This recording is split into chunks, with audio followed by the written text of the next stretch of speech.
দর্শক, এখন যে এই ভ্যানগুলো দেখতে পাচ্ছেন সবজিতে সাজানো, এই ভ্যানগুলো চলে যাবে বিভিন্ন মফস্বল শহরে। সেখানে ওনারা ঘুরে ঘুরে এই সবজিগুলো বিক্রি করবেন। দেখতে পাচ্ছেন একটা ভ্যান সাজিয়েছেন ডাঁটা, কলমি শাক, লাউ শাক আর বেগুন দিয়ে। আর এই পাশে আপনাদেরকে দেখাই, এই পাশে নিয়েছেন ডাঁটা, এটা একেবারে বৃদ্ধ ডাঁটা, যেটা চুষনি খাওয়ার জন্য। কচু নিয়ে আসছেন আর ডাঁটা নিয়ে আসছেন, ততা ডাঁটাও, লাউ নিয়েছেন, কচু নিয়েছেন।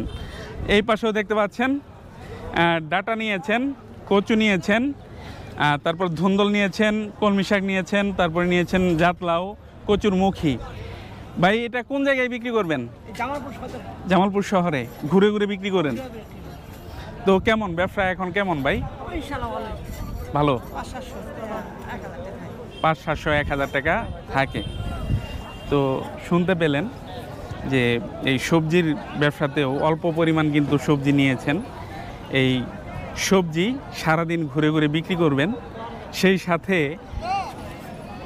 এই তরতাজা সবজি কিন্তু উনি নিজেও খাবেন।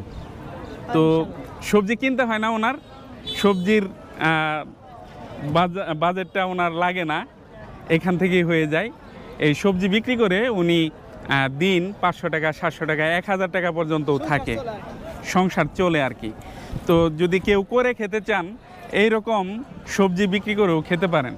কর্মসংস্থানের অভাব বলি, কর্মসংস্থান নাই বলি, কিন্তু আমরা যদি চেষ্টা করি, এরকম অহরহ কর্মসংস্থান রয়েছে যেটা আমরা করে জীবিকা চালাতে পারি।